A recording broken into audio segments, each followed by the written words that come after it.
Welcome to today's session. Today is going to be focused purely on getting you some mobility back into your body. So if you're like the majority of people, you wake up a little bit stiff, a little bit sore, maybe things feel a little bit locked up.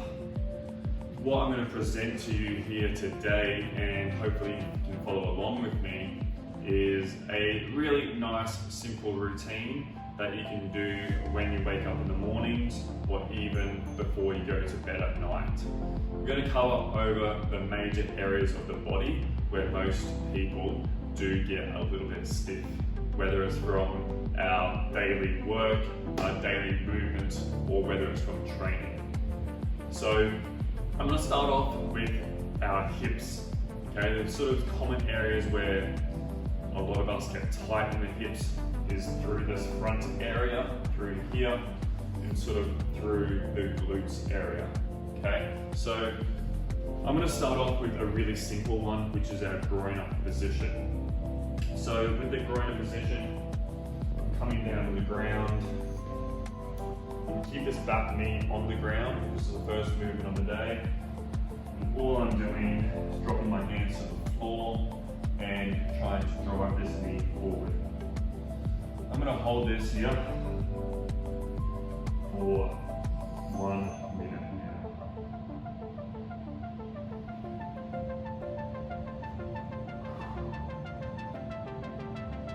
The whole time we want to be focusing on exhaling, not holding our breath.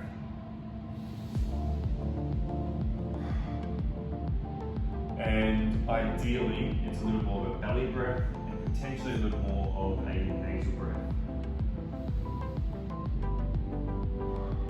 This is going to mean we're staying in what's called a little more of a parasympathetic state,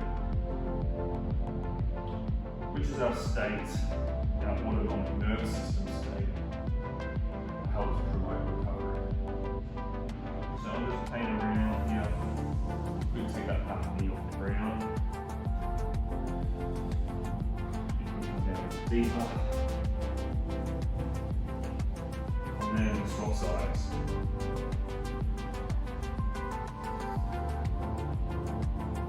Just notice if you feel better on one side than the other.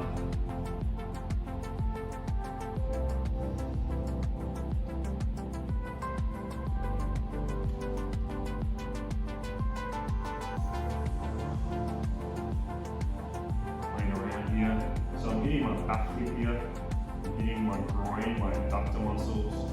I can hit a little bit of my calf and ankle here, this front ankle.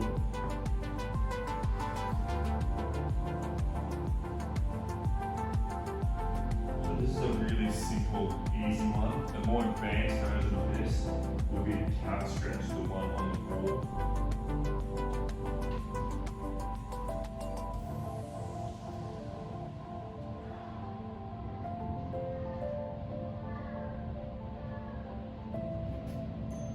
Here I'm going straight into my cat-cow.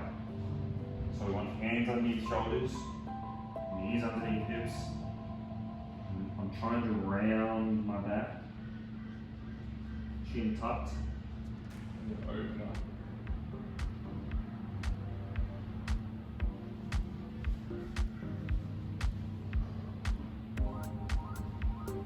Breathing in, breathing out.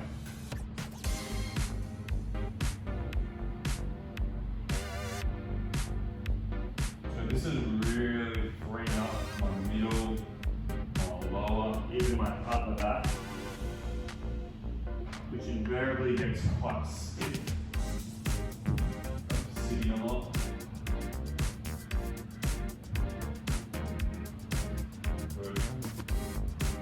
Going back to the hips now, we're going to do what's called a 90-90 stretch. I love this one because we get what's called an external rotation on one hip and some internal rotation on the other. Okay, that's just how our thigh bone is interacting in our hip joint. So, 90 degrees here, 90 degrees here. Ideally, arms are out in front, we're going to hold this position. You can go hands behind you if you need to. From here, I'm going to start picking this leg up. Pick it up, as high as I can. Once I can't pick it up anymore, this other leg follows. And move across. Trying to stay central so I'm not folding over to one side.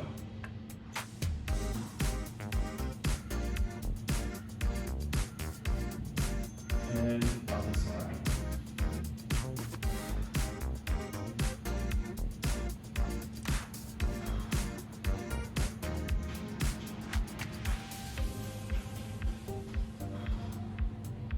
Good. From here, I'm going to go into a thread the needle. So this is for my back again. Mostly for what's called my thoracic back, up through here. And if we can get some more range of movement there, it invariably takes off some load off our lower back. Because if we can move more there, we will, and we won't be compensating for that lower back. So I'm going to go hips to the wall, hands on my head, sweep through one side, and open up.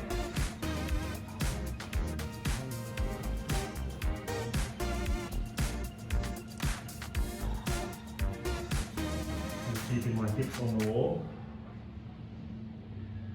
So I'm only rotating through that upper back.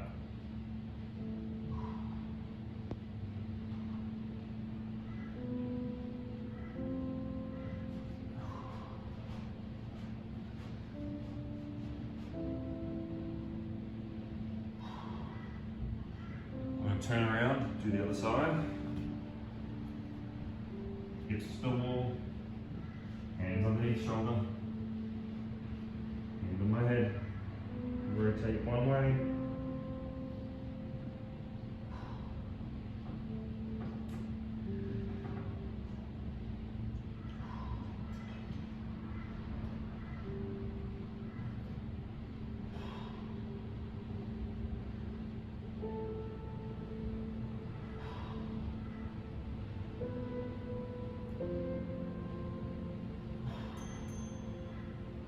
good.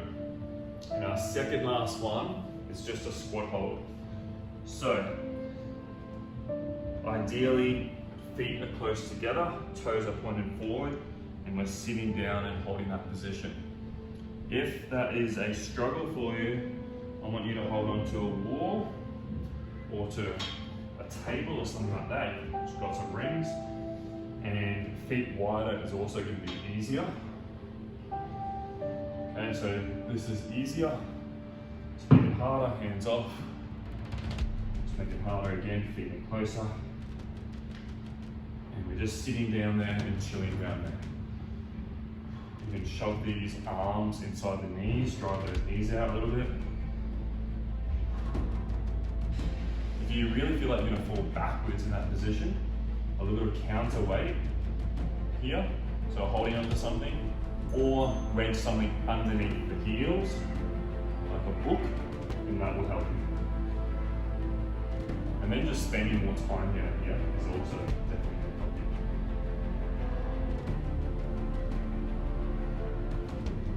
And that last one that we're going to work on today is our shoulder extension. I really love this one because it's so visibly the opposite of where we spend most of our time. Instead of this, starts forward, hands forward, everything closed off. We're taking our hands behind us. And then from there, we'll work pulling those hips out, pushing those hips out, and open up that chest to the room.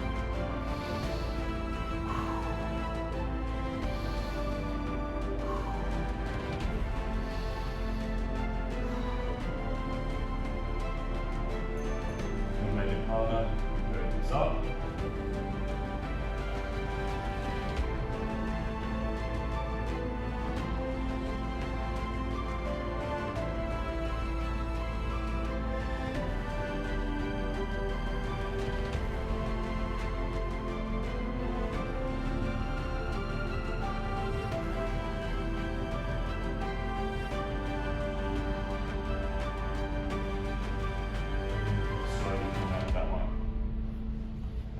So that's all we're doing here today. The secret to this is not just doing it once and not doing a really big mobility routine once per week. But the secret is in doing something small like this every single day. I came up with a routine back in probably 2014 that I would do upon waking. It's changed a lot since then. Some days I spend more time on it, sometimes I spend less. But there's always an element of going through some of these movements, maybe some different movements, and it's enough to keep me supple in everyday life. And that once I get to the bar for training, I don't really feel like I need too much of a warm-up. I'm always pretty ready to go in terms of the range of movement that I have access to. So hopefully that helps, but like I said, the biggest favor to me is not just doing this once, but it's doing something like this every single day. And trust me, that will also be a favor to you.